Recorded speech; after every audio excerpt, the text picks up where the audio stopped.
Hi viewers, welcome to my channel Vagdevi's art. ఈరోజు ఈ వీడియోలో విద్యాశాపం అంటే ఏమిటి, పాటించవలసిన పరిహారాలు, మీనరాశి వారి గుణగణాల గురించి తెలుసుకుందాం.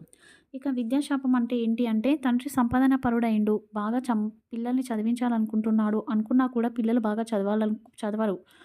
రెండోది ఏంటంటే, పిల్లలు బాగా చదువుతారు కానీ సరిపడా డబ్బులు వారి దగ్గర ఉండవు. ఇక మూడో కారణం, పిల్లలు బాగా చదువుతారు కానీ ఎగ్జామ్స్ టైంకి ఎగ్జామ్స్ అటెండ్ కాలేకపోతారు. లేదంటే చదువుపై మనసు నిలబడలేకపోవడం వల్ల కూడా ఈ విద్యాశాపం ఉందని అర్థం చేసుకోవాలి.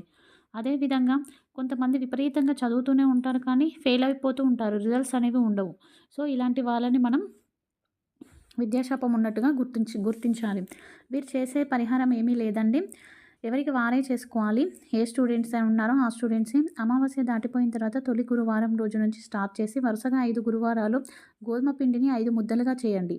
వాటిని కొంచెం మధ్యలో గుంటలాగా చేసి అందులో ఒక ఎండు ఖర్జూర, ఒక గ్రీన్ కలర్లో ఉన్న ఇలాచి పెట్టి మళ్ళీ ముద్దలాగా చేసి ఉండలాగా చేసి దానికి కొంచెం పసుపు బెల్లం ముక్క వేసి ఆవుకు తినిపించాలి.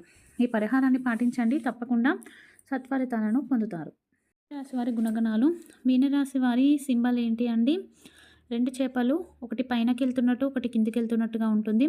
సో వీరు తినడం కన్నా తాగడానికి ఎక్కువ ఇంపార్టెన్స్ ఇస్తారు. అంటే ఏదైనా ఫ్రూట్ తినడం కన్నా కూడా ఫ్రూట్స్ జ్యూస్ తాగడంకి ఎక్కువ ప్రిఫరెన్స్ ఇస్తారు. వీళ్ళు వెచ్చదనంలో కన్నా చల్లదనంలో ఉండడానికే ఇంట్రెస్ట్ చూపిస్తారు. లైక్ బీచెస్, నీటి ప్రాంతం ఎక్కువగా ఉన్న ప్రాంతాన్ని ఇష్టపడతారు. వీరు నివాసం ఉండే ప్రాంతంలో కూడా ఎక్కువగా బీచ్, ఏదైనా నదీ ప్రాంతం ఉంటే బాగుండు అనుకుంటూ ఉంటారు. వీరు సాధారణంగా చాలా వరకు పొట్టిగా ఉంటారు, అరుదుగా మాత్రమే పొడవుగా కనిపిస్తూ ఉంటారు. అర్థం చేసుకోవడం చాలా కష్టం అండి, కానీ అందరితో ఇట్టే కలిసిపోతారు. వీరిపైన కుజుడి ప్రభావం అనేది ఎక్కువగా ఉంటుంది. వీరి జాతకంలో వ్యక్తిత్వ జాతకంలో కుజుడు అనుకూలంగా ఉంటే ఎలాంటి ఇబ్బంది ఉండదు. ఒకవేళ అనుకూలంగా లేదు అంటే మాత్రం ఆర్థికంగా వైవాహికంగా ఇబ్బందులు పడాల్సి ఉంటుంది. ఇక మానసిక స్థితి ఒక్కొక్కప్పుడు ఒక్కోలాగా ఉంటుంది. సో దీని ద్వారా త్వరగా నిర్ణయాలు తీసుకోలేక మానసిక ఒత్తిడి అనేది కలుగుతుంది. వీరికి సంగీతం, సాహిత్యం పట్ల ఎక్కువ ఇష్టం ఉంటుంది. ఎదుటివారి సీక్రెట్స్ను జాగ్రత్తగా మెయింటైన్ చేస్తూ ఉంటారు. జంతు ప్రేమికులుగా ఉంటారు. ఎక్కువ ఊహాలోకాల్లో తేలిపోతూ ఉంటారు. సో వీరు మోసపోవడానికి ఎక్కువ ఛాన్సెస్ ఉన్నాయి. సర్దుకుపోయే లక్షణం అనేది ఉంటుంది.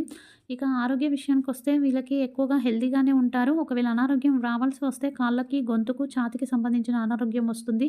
ముందు చూపు వీళ్ళకి ఫైనాన్షియల్ మ్యాటర్స్లో ఎక్కువగానే ఉంటుంది. వృద్ధాప్యంలో చిల్డ్రన్స్ పైన ఆధారపడద్దు అనే ఉద్దేశంతో వీళ్ళు ముందే ఫైనాన్షియల్ మ్యాటర్లో జాగ్రత్తగా ఉంటారు. అదేవిధంగా గురుబలం ఎక్కువగా ఉంటుంది. వ్యాపారంలో అడుగు పెట్టాలి అనుకున్నప్పుడు గురుబలం బాగా ఉన్నప్పుడు మాత్రమే అడుగు పెట్టండి. వ్యక్తిగత జాతకం చూసుకొని వీరికి కలిసి వచ్చే సంవత్సరాలు, ముఖ్య సంఘటనలు జరిగే సంవత్సరాలు 20, 21, 22, 23, 24, 27, 31, 37, 43, 45, 54, 66. వీరికి కలిసి వచ్చే రంగులు పసుపు, ఎరుపు, గోల్డ్. కలిసి రానివి నలుపు, నీలం. కలిసి వచ్చే వారాలు గురువారం, ఆదివారం. ఇక శుక్ర, శని కలిసి రావు. వీరికి శివారాధన చేయడం వలన ఉన్నత స్థాయిలో ఉంటారు.